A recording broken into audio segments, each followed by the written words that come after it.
Gadis lumpuh ini tiba-tiba menyadari bahwa ibunya telah memberinya obat selama 18 tahun, yang ternyata malah penyebab dibalik penyakitnya. Namun dia tidak langsung bertanya kepada ibunya, melainkan pura-pura tetap meminum obat itu. Setelah ibunya pergi, gadis itu memuntahkan semua pil karena ingin tahu apa sebenarnya obat itu. Jadi diam-diam dia naik lift dan mendekati komputer untuk mencari tahu lewat internet, tapi jaringan internet telah terputus. Ternyata, ibunya telah sadar dan memperhatikan aksinya itu di kegelapan. Keesokan harinya, gadis itu berkata ingin menonton film dan ibunya setuju. Sebelum pergi, dia membawa semua pil yang tidak diminumnya belakangan ini. Sesampainya di bioskop, saat film telah berputar selama setengah jalan, dia beralasan ingin ke toilet lalu berhasil kabur dari bioskop. Dia mendorong kursi rodanya ke apotek terdekat, lalu mendekati petugas di sana dan bertanya tentang pil tersebut. Dokter yang melihat pil itu menjelaskan bahwa obat itu sebenarnya untuk hewan peliharaan dan bisa menyebabkan kelumpuhan jika diminum manusia. Saat itu juga ibunya datang dan berbohong pada orang-orang, mengatakan bahwa putrinya tidak waras. Ibunya lalu menyuntiknya dengan obat penenang.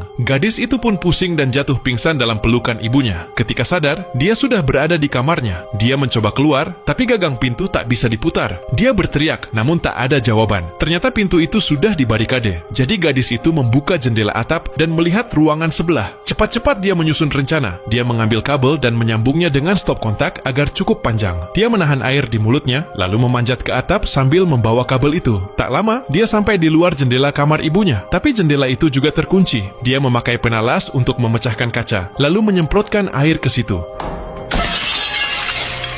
Gadis itu pun bersiap untuk kabur. Dia melemparkan kursi rodanya ke bawah, dan meski sakit, dia menjatuhkan diri menuruni tangga. Walau kesakitan, dia harus kabur sebelum ibunya pulang. Akhirnya gadis itu berhasil keluar rumah dan mencoba mencari pertolongan di jalan. Saat itu, sebuah mobil datang. Gadis itu akhirnya melihat harapan. Dia ke tengah jalan, mencoba menghentikan mobil dengan paksa dan meminta tolong pada pengemudi. Tapi saat dia merasa sudah selamat, ibunya muncul dan tiba-tiba menusukkan jarum suntik penenang ke leher si supir. Harapan gadis itu pun pupus lagi. Saat sadar, dia mendapati dirinya sudah terkunci di ruang bawah tanah lagi. Lalu, apa alasan ibunya berbuat hal kejam kepadanya selama ini?